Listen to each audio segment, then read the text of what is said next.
Alors aujourd'hui, on se retrouve sur un Photolab 5 en action, juste après le générique. Bonjour à toutes et à tous, mon nom est Eddie Kinol. Si vous débarquez pour la première fois sur ma chaîne YouTube, je vous souhaite la bienvenue. Ici, on parle de post-production traditionnelle et créative sur les logiciels de post-production. Et on parle bien sûr de photographie en règle générale. Alors, aujourd'hui, on se retrouve sur Photolab 5 et bon, vous le voyez ici, je vous ai sélectionné une petite photo avec un nuage assez dominant ici, comme on le voit. Mon objectif ici aujourd'hui, c'est de justement travailler avec les lignes de contrôle pour faire ressortir un peu ce nuage, d'accord, faire ressortir davantage toute cette texture de nuage ici. On va regarder ça tout de suite, juste maintenant. On va tout simplement appliquer pas mal de choses sur notre photo ici. L'image originale, bien sûr, c'était celle-ci. Vous avez ici le avant et le après. Petit correctif avec le Smart Lighting en léger. C'est amplement suffisant au niveau de la correction de l'exposition, bien sûr. Alors, première chose que je vais faire ici, c'est aller tout simplement dans mes couleurs. Je vais aller prendre ma petite pipette ici de la balance des blancs. On va essayer de retrouver une balance des blancs correcte ici, d'accord? Donc on va prendre un endroit plus ou moins, on va dire neutre. Bon, ici 203, 201, 209, ça risquerait de donner quelque chose de plus intéressant, voilà. Et on est sur cette balance des blancs là. Maintenant, on enlève ce petit truc là, bien sûr, et on va retourner directement dans nos ajustements locaux, qui sont donc ici. Et je vais m'amuser avec ces ajustements locaux là. On va tout simplement appliquer une ligne de contrôle. Bon, on va les mettre ici. Je vais tout simplement ici sélectionner ma ligne de contrôle qui est là. On va tout simplement, sélectionner cette ligne de contrôle là. On va baisser ce truc là ici. Ce que je vais faire, c'est appuyer sur le petit M. Voilà. On voit un petit peu le degré du masque, mais maintenant je vais prendre ma petite pipette, bien sûr, et on va aller sélectionner, bien sûr, comment dirais-je, le nuage. Je regarde un petit peu la petite chose, comment que ça se passe, voilà. Plus ou moins correct. Voilà, on a quelque chose de pas mal. Je voudrais mettre une autre ligne de contrôle, version négative cette fois-ci, en appuyant sur Alt, d'accord. Là j'ai une ligne négative, et là cette fois-ci, hop, je vais tout simplement ramener cette ligne là. Je vais appuyer sur la touche M, voilà. Bon là ici on a une ligne négative. Ce que je vais faire, c'est sélectionner une couleur. Je vais prendre la bleue ici. On va regarder ce que ça donne avec le masque. Voilà. Et vous voyez qu'ici, on a un set. On a la ligne de contrôle négatif qui est ici. Et on a ici le nuage qui est sélectionné. On va pouvoir travailler sur ce nuage qui est juste là. On va pouvoir lui appliquer du Clear View.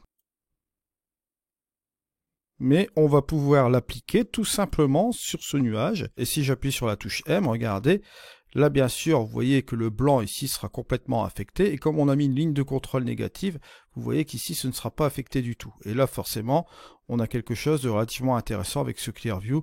Ça ressort directement sur ce nuage. Bien sûr, il va sans dire qu'on peut remettre encore une autre ligne de contrôle négative. Alors on va appuyer sur Alt, on va tout simplement ramener une ligne de contrôle comme ceci. J'appuie sur la touche M. Et là, bien évidemment, là ici, on va supprimer la partie que vous voyez là. Et on va insister ici avec la petite pipette. Voilà. Pour bien insister sur cette zone-là.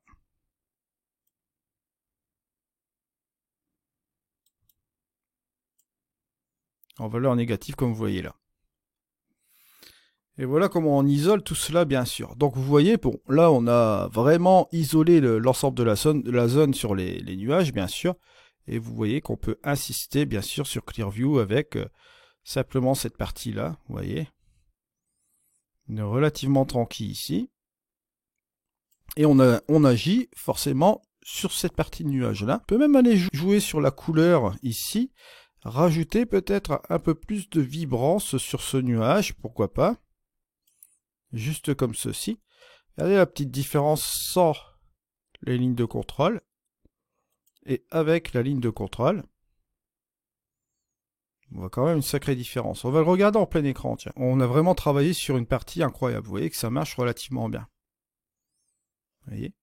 Et on a fait ressortir tout ce nuage vraiment de manière incroyable. Bien sûr, là, ici, ce qu'on va pouvoir faire aussi également, c'est que la première partie qu'on voit ici, on va toujours utiliser une ligne de contrôle. On va tout simplement appuyer sur les ajustements locaux. Là, cette fois-ci, on va appliquer un nouveau masque. Ligne de contrôle, bon, toujours comme ceci. Je vais appuyer sur ma touche M. Voilà. Ça, je vois ce que j'applique, bien sûr. Et là, je vais agir sur cette première partie qui est là, sur ce premier plan.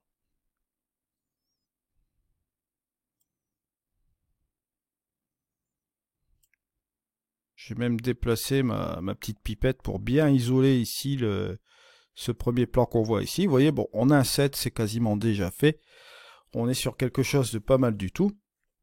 On a un masque vraiment parfait. On peut même ici l'ajuster parce que tout à l'heure, je n'ai pas ajusté le masque sur les nuages. Vous voyez, j'aurais pu très bien jouer avec la couleur et la luma. Bon, là, ici, je peux tout simplement rétracter le masque ou ajouter plus de matière sur ces premières parties avec la luminosité, ou bien jouer aussi également avec la chroma, c'est-à-dire la couleur, d'accord, la teinte. On peut enlever le masque aussi pour le voir en temps réel. On va pouvoir peut-être appliquer aussi autre chose. Allez, on va insister aussi sur le Clear View, bien sûr. Ça va rajouter un peu de contraste sur l'ensemble ici.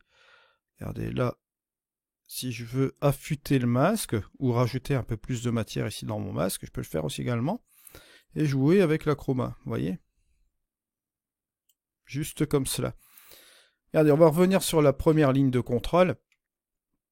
Juste ici, j'appuie sur la touche M. C'est la même chose, bon, on a la lumière et la chroma. Si je veux vraiment insister sur mon masque, regardez, hop, je peux l'affûter, bien revenir un petit peu en arrière au niveau de la luminosité. On va enlever le M pour voir ce que ça fait en temps réel. Regardez. En changeant ici la nature du masque, on peut plus ou moins faire une sélection encore plus naturelle. Vous voyez, juste comme ceci, on peut l'affûter. Si je veux jouer avec la chroma, bon, ça va être un peu la même chose. Hein. Bon, j'ai enlevé le masque. Regardez.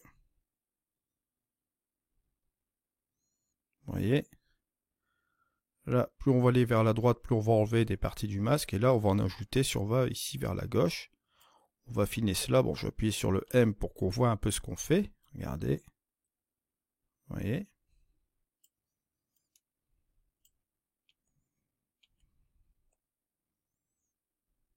C'est à nous d'ajuster. Et je pense qu'avec la Luma, bon, on peut rester quand même un petit peu comme ça. À l'origine, il n'était pas trop mal, donc on peut dire que c'est pas mal comme ceci. Et bon, bien évidemment, ce qu'on peut faire, on peut agrandir tout cela. On va regarder la petite différence. Voilà. On va faire tout simplement le avant et le après. Vous voyez que c'est pas mal du tout. Hein. Je vais me regarder ici avec la petite glissière. Juste comme ceci. Bon, on a vraiment quelque chose de pas mal. Maintenant, ce qu'on peut faire aussi, bon, également au niveau de la couleur, je vais, hop, quitter ce mode-là. On peut tout simplement aller aussi au niveau de la couleur. On peut utiliser la couleur huile. On va ici sélectionner tout simplement là les verts qui sont juste là. Hop, voilà, cette portion-là. Regardez, là, ce que je vais faire, c'est tout simplement changer un petit peu la nature de la couleur ici, de la couleur verte, et le ramener un petit peu plus vers cette couleur-là, vous voyez, vers le orange, juste comme ceci. Si vous faites la différence, regardez, hop, avant, après, ça ramène une couleur vraiment intéressante. Voilà un petit peu ce qu'on pourrait faire pour faire ressortir justement cette ambiance ici sur notre, comment dirais-je, notre image. Et vous voyez qu'en faisant le avant et le après, on a réussi à faire ressortir tout ce nuage juste comme ceci, sans rentrer préalablement dans les excès. Vous voyez ? Et on retrouve un petit peu plus de profondeur dans notre photo. Alors deuxième petite image ici, je voulais vous montrer quelque chose. C'est-à-dire la puissance de Clearview lorsque vous avez une brume atmosphérique assez puissante. On le voit ici, bon, c'était à 13h50 le 12 juin, bon, vous imaginez bien, il y avait le G7 qui passait là aussi, c'était à Carbis Bay. Pour ceux qui n'ont pas vu le vlog, je vous le mets en haut à droite. Ici, quand vous regardez la photo, bon, vous voyez quand même qu'il y a pas mal de brume atmosphérique. Si je vais faire un agrandissement en 1.1, on le voit ici clairement, hein. Là, c'est sur un Fuji X-Trans, d'accord, sur un X-T20. Et ce que je vais faire ici, c'est simplement activer Clearview. Parce que bon, c'est une photo de jour, on le voit, hein, bon. Lumière très très dure avec la brume atmosphérique comme vous voyez là. Regardez ce que je vais faire en activant Clearview, simplement en un curseur. Voilà. C'est fait. Et regardez la petite différence entre le avant, bon ça c'était sur les corrections optiques bien sûr, et le après. Et si j'enlève le Clearview ici, regardez bien, avant, après. Regardez comment ce niveau ici de brume atmosphérique a été enlevé rien qu'avec un curseur. Il est laissé à 50, à moitié de sa possibilité, on pourrait le grimper, mais bon, ce serait un peu trop. Mais vous voyez que là, ici, sur cette photo en pleine journée, avec une grosse brume atmosphérique, le Clearview fait vraiment un super boulot. Vous voyez, ça nous contraste bien les chasses, ça nous enlève un peu cette brume atmosphérique, rien qu'avec un curseur. Donc petit truc, hein, si vous avez des photos en lumière dure, comme vous le voyez ici, avec une brume atmosphérique assez conséquente, vous pouvez l'enlever rien qu'avec le curseur de Clearview, vous voyez. Ça vous demande vraiment pas grand chose. Et à la rigueur, si vous voulez encore ouvrir un petit peu les ombres ici, comme vous voyez là, vous pouvez le faire aussi également un peu. Et vous êtes relativement tranquille sur votre edit. Voilà. Je vous remercie de m'avoir suivi. On se retrouve dans une prochaine vidéo. C'était Eddy. Allez, au revoir.